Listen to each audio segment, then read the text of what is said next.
Hello everyone. क्या हाल चाल आप सबके। मैं आपका प्यारा दोस्त आपका एजुकेटर सीए राकेश कालरा। बहुत बहुत बहुत बहुत कंग्रेचुलेशन सीए फाउंडेशन क्लियर करने पे। मई 26 के सीए फाउंडेशन को क्लियर करने पे आपकी मेरी तरफ से आपके लिए बहुत बहुत शुभकामनाएं। अब पहली जर्नी तो क्लियर हो गई, सीए फाउंडेशन तो क्लियर हो गया, बट जर्नी अभी बहुत लंबी बाकी है। सीए इंटरमीडिएट का जो अटेम्प्ट आएगा आपका, वो आएगा मई 2027 में। तो मई 2027 का जो अटेम्प्ट आएगा सीए इंटरमीडिएट का, आपका रोड मैप क्या होना चाहिए। हालांकि आपने अभी तक बहुत सारी तैयारी कर ली होगी कि सीए इंटर में क्या करना है, बट मैं आपके लिए एक छोटा सा तरीका मैप लेकर आया हूं, ताकि आप जो है अपनी तैयारी अपनी अच्छी तरीके से डिटेल में समझ सकें कि आगे का रोड मैप क्या होगा। एक बार डिटेल में देखो। फॉर दो स्टूडेंट जिन्होंने सीए फाउंडेशन मई 2026 में क्लियर किया है, उनके लिए मई 27 की तैयारी क्या रहेगी, रोड मैप क्या रहेगा सीए इंटरमीडिएट की, उसकी चर्चा करेंगे आज। ठीक है। हमारा ऑब्जेक्टिव क्या है। हमारा है जी सीए इंटरमीडिएट का सिलेबस कंप्लीट करना बाय जनवरी 2027। जी बिल्कुल सही सुन रहे हो। आपके दोनों ग्रुप का सिलेबस किसी भी हालत में जनवरी 27 तक कंप्लीट हो जाना चाहिए। फाइनल मंथ की तैयारी करेंगे हम रिवीजन, एमटीपी और एग्जाम ओरिएंटेड प्रिपरेशन में। और प्लस हमारा मेन टारगेट है टू क्लियर सीए इंटर। भैया देखो, ये हमारा ऑब्जेक्टिव है। देखो, जब तक आप अपना ऑब्जेक्टिव अपने सामने नहीं रखोगे, आपका रोड मैप सही नहीं बनेगा। आप भली भांति जानते हैं आपके दो ग्रुप्स हैं। ग्रुप वन है आपका, जिसमें तीन पेपर है, advance accounting, corporate law and taxation. Group two है जिसके अंदर सीएमए यानी cost management accounting, audit and ethics, और दूसरा है फाइनेंशियल मैनेजमेंट एंड एसएम। ठीक है जी। अब अगर आपको अच्छे से पता हो तो आपका पेपर 70 मार्क्स प्लस 30 मार्क्स का रहता है, जिसमें 70 मार्क्स आपका सब्जेक्टिव एंड 30 मार्क्स आपका MCQ objective. All about CA के अंदर आपको शांतम सर ने बता दिया होगा। मैं आपके लिए रोड मैप लेकर आया हूं। रोड मैप क्या है जरा समझिएगा। जुलाई से लेकर जब आपका बैच शुरू हो रहा है सितंबर तक, भैया आपको 50% सिलेबस कंप्लीट कर लेना है एट एनी कॉस्ट। जुलाई से सितंबर तक आपका 60% कंप्लीट हो जाना चाहिए सिलेबस। कंसेप्ट बिल्डअप कीजिएगा, इस समय थोड़ा स्लो स्टार्ट कीजिएगा। जुलाई अगस्त सितंबर शुरू के 3 महीने में 60% सिलेबस आपका कंप्लीट हो जाएगा, अकाउंट्स का, लॉ का और टैक्सेशन का। हमारा पूरा सीए इंटर का जो अन अकेडमी का तरीका है पढ़ाने का, वो यही तरीका है कि पहले 3 महीने यानी 2.5 महीने के अंदर 60% सिलेबस आपको करा दिया जाएगा। किसी भी हालत में कंप्लीट हो जाएगा आपका एट एनी कॉस्ट। ठीक है जी। अक्टूबर से लेके दिसंबर तक आपका पहला ग्रुप कंप्लीट हो जाएगा और मेजर पोर्शन ग्रुप टू का कंप्लीट हो जाएगा। क्योंकि देखो, आपका अक्टूबर आते आते आपका ग्रुप वन कंप्लीट हो जाएगा। नवंबर दिसंबर के अंदर आपका ग्रुप टू का मेजर पार्ट यानी कॉस्टिंग वाला पार्ट साथ साथ चल के वो कंप्लीट हो जाएगा। जनवरी से लेके फरवरी के बीच में आपका दोनों ग्रुप का सिलेबस कंप्लीट हो जाएगा। Last 28 Feb is the last date. 28 फरवरी को आप अपना टारगेट डेट मान के चलो, जिस दिन आपके दोनों ग्रुप कंप्लीट हो जाने चाहिए। मतलब आप ये मान के चलो कि आपका सितंबर एंड यानी अक्टूबर के 15 तारीख तक आपका ग्रुप वन कंप्लीट हो जाएगा और फरवरी के लास्ट तक आपके बोथ ग्रुप कंप्लीट हो जाएंगे। यानी यहां पर जाकर आपका सिलेबस वाला पार्ट कंप्लीट हो जाएगा। ये आपका पूरा डिटेल सिलेबस वाला पार्ट कंप्लीट हो जाएगा।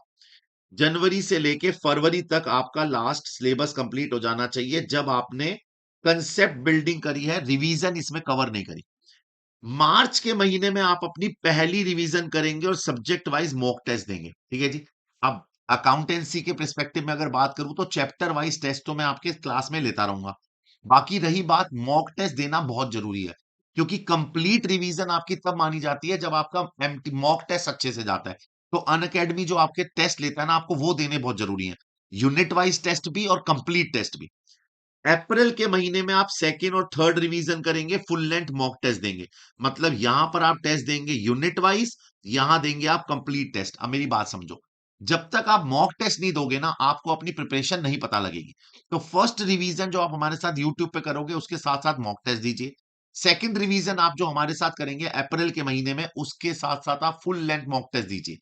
फुल लेंथ मॉक टेस्ट देके ही पता लगेगा कि आप किस तरीके से, किस लेवल पे आपकी रिवीजन हुई है, कि आपको एक लेवल ऑफ रिवीजन की और ज्यादा जरूरत है, किस चैप्टर में कंसेप्चुअल डाउट आ रहे हैं, कहां पर आपको प्रैक्टिस की ज्यादा नीड है। और मई 27 इज द डे जब आप फाइनल रिवीजन करके एग्जाम देने जाएंगे। यहां आप मेरे साथ यूट्यूब पे एग्जाम डे मैराथन्स करेंगे और आप आराम से पेपर दे देंगे। अगर आप ये पूरा कंप्लीट शेड्यूल फॉलो करते हैं कि जुलाई से लेके सितंबर तक अपना 60% सिलेबस कंप्लीट कीजिए अकाउंट टैक्स लॉ और कॉस्टिंग का, देन अक्टूबर दिसंबर के अंदर ग्रुप वन कंप्लीट कीजिए और साथ में अपना मेजर पोर्शन ग्रुप टू का कंप्लीट कीजिए। जनवरी और फरवरी के अंदर आपका कंप्लीट रिवीजन हो जाएगी, साथ साथ ग्रुप वन की रिवीजन भी करते रहिए। तो फरवरी तक आपका ग्रुप वन रिवाइज हो जाएगा वन टाइम और ग्रुप टू कंप्लीट हो जाएगा। देन मार्च के अंदर आप अपनी पहली रिवीजन करिए जिसके साथ अपना यूनिट वाइज टेस्ट दीजिए। अप्रैल के अंदर आप अपनी सेकंड रिवीजन कीजिए और साथ में फुल लेंथ टेस्ट दीजिए। मई के अंदर एग्जाम डे मैराथन फॉलो कीजिए और एग्जाम दे दीजिएगा। ये पूरा डिटेल है।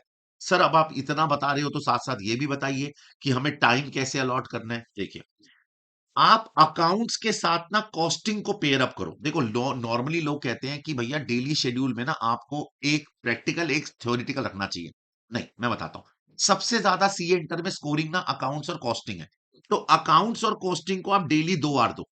ये जो 2 घंटे मैं आपको बता रहा हूं ना, ये 2 घंटे आपको कोचिंग के अलावा देने हैं। आपकी सारी क्लासेस आफ्टरनून तक खत्म हो जाती हैं।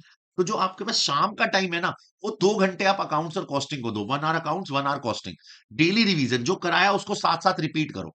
तो आपको 2 घंटे अकाउंट्स और कॉस्टिंग को देने हैं। टैक्सेशन के साथ एफएमएसएम करो, क्योंकि टैक्सेशन अपने आप में बहुत बड़ा है। तो आप उसके साथ एक छोटा रख सकते हो एफएमएसएम, ये आसान है, जल्दी हो जाएगा। इन दोनों को एक एक घंटा दीजिए। देन लॉ और ऑडिट को 2 घंटे दीजिए, जिसमें आपको आंसर राइटिंग की प्रैक्टिस सबसे ज्यादा करनी है। जितनी ज्यादा आंसर राइटिंग की प्रैक्टिस करोगे उतना आपके लिए बेटर हो जाएगा। ये दोनों थ्योरी है। अब नॉर्मली लोग अपना प्रिपरेशन करते हैं एक प्रैक्टिकल एक थ्योरी, ये गलत। मेरे अकॉर्डिंगली ये तरीका सही नहीं है। एक जब आप प्रैक्टिकल और थ्योरी लेते हैं ना, तो आपका, फॉर एग्जाम्पल आपने स्टार्टिंग प्रैक्टिकल से करी, तो आपका शुरू में सब जब आप प्रैक्टिस करने बैठते हैं या घर पे रिवीजन करने बैठते हैं, तो शुरू का जो पहला 1 डेढ़ घंटा होता है ना, वो बड़ा एक्टिव होता है। उसमें आपने मान लीजिए आपने पहले प्रैक्टिकल कर लिया, तो थ्योरी आते आते ना आप एंड टाइम की तरफ भागो कि यार हाँ यार 1 घंटा देना ही है, चल रीड कर लेता हूँ, आंसर राइटिंग छोड़ देता हूँ। आपको ऐसे नहीं करना। आपको अकाउंट्स के साथ कॉस्ट रखना है, या आप एफएम रख लो। टैक्सेशन के साथ आप अपना एफएम रखिए, लॉ ऑडिट साथ में रखिए। दोनों थ्योरी हैं, वो कंप्लीट डे थ्योरी को दे दो।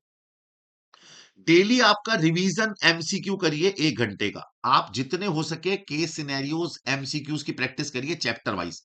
एक जैसे एक दिन आप, जैसे फॉर एग्जांपल आपने ये 6 घंटे दे दिए, 6 आवर्स दे दिया आपने, रिवीजन कर ली सारी की सारी। अब एक ऐसा तो होगा नहीं ना कि जब शुरू में ग्रुप वन चल रहा होगा तो अकाउंट्स ही चल रहा होगा, अकाउंट्स या टैक्स या लॉ चल रहा होगा। फिर जब ग्रुप टू चल रहा होगा तो कॉस्टिंग एफएम और ऑडिट चल रहा होगा।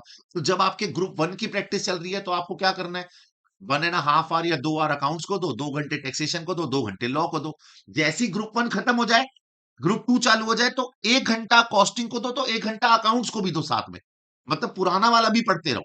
1 घंटा एफएम को दो तो 1 घंटा टैक्सेशन भी पढ़ते रहो। 1 घंटा ऑडिट को दो तो 1 घंटा लॉ भी पढ़ते रहो। आपको 5 to 6 आवर एक्स्ट्रा टाइम निकालना पड़ेगा, और तभी रैंक आएगी, वरना रैंक नहीं आएगी।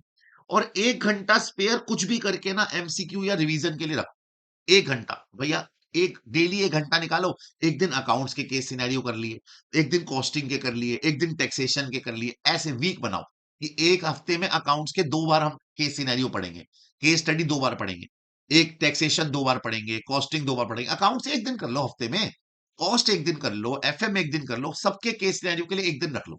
ये डे फिक्स कर लो, इस दिन हम केस स्टडीज और एमसीक्यू करेंगे। रिवीजन स्ट्रेटेजी क्या है भैया, पहली रिवीजन जनवरी और फरवरी में निपटानी है। सेकंड रिवीजन मार्च में करनी है। थर्ड रिवीजन आपको अप्रैल में करनी है। ठीक है जी, मई में आपका एग्जाम डे मैराथन करनी है लाइव, और उसके बाद पेपर देने।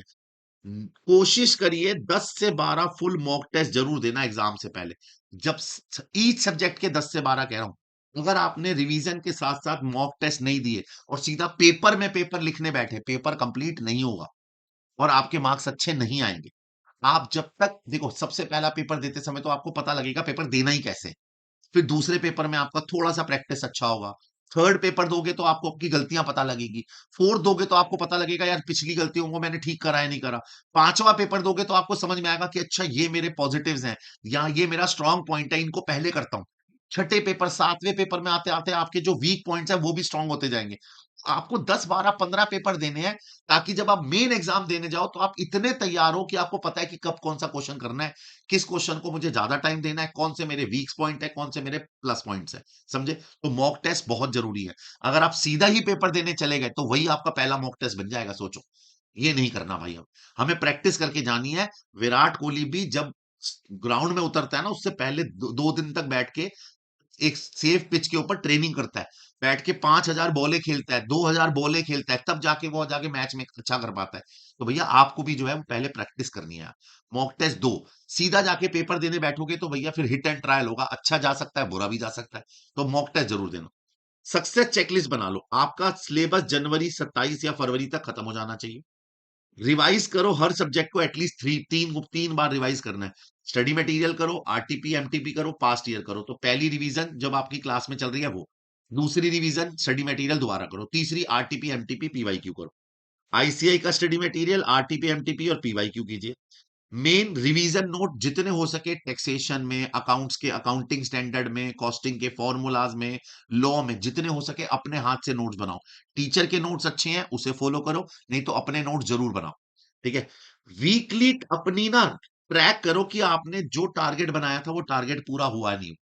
अगर वो टारगेट शुरू के महीने में, शुरू के पहले हफ्ते, 2 हफ्ते, 3 हफ्ते तक 60% भी पूरा हो रहा है तो डिसहार्टेड मत हो, क्योंकि टारगेट बनाना बहुत आसान है, अचीव करना मुश्किल हो जाता है। तो शुरू में आपने टारगेट बनाया, आपसे 60% अचीव हुआ, कोई दिक्कत नहीं। कंसिस्टेंट रहो, छोड़ो मत, अगले हफ्ते और करो, फिर देखो पिछले से ज्यादा हुआ है नहीं हुआ, फिर एक और हफ्ते करो, फिर देखो पिछले से ज्यादा हुआ नहीं हुआ। बस धीरे धीरे धीरे आपको अपने टारगेट तक पहुंचना है। शुरू में अगर टारगेट अचीव नहीं हो रहा तो डिसहार्टेड होकर टारगेट को छोड़ नहीं देना है, तब भी करते रहना है। किसी भी हालत में आपको फॉलो करते रहना है। कंसिस्टेंट रहोगे तो टारगेट अपने आप अचीव होगा। और हमारा टारगेट एक ही है कि हमें किसी भी हालत में बहुत अच्छे नंबर से सीए इंटर एक बारी में क्लियर करना है विद द रैंक। अगर सब कुछ अच्छा रहा तो बड़े आराम से रैंक आ जाएगी। ये पूरा का पूरा रोड मैप मैंने आपके लिए बनाया था, how to pursue for CA inter in May 2027। अगर आपको अच्छा लगा हो तो प्लीज इसे लाइक कीजिएगा। कुछ रिलेटेड सवाल हो तो प्लीज कमेंट सेक्शन में बताइएगा। जो भी आप पूछना चाहे कमेंट में डाल दीजिएगा, मैं आपको उसका जरूर रिप्लाई करूंगा। इसे अपने दोस्तों के साथ शेयर कीजिएगा, इसे सेव करके रखिएगा, इसका लिंक अपने पास रख लीजिएगा। ये प्रॉपर स्टडी प्लान है, अगर आप इसे फॉलो करते हैं आई गारंटीड यू आप बड़े आराम से सी इंटर क्लियर कर लेंगे। मे 27 इज द अटेम्प्ट जहां सिंगल अटेम्प्ट में एक ही बारी में आपका इंटर क्लियर हो जाएगा। मैं राकेश कालरा लेता हूं आपसे विदा।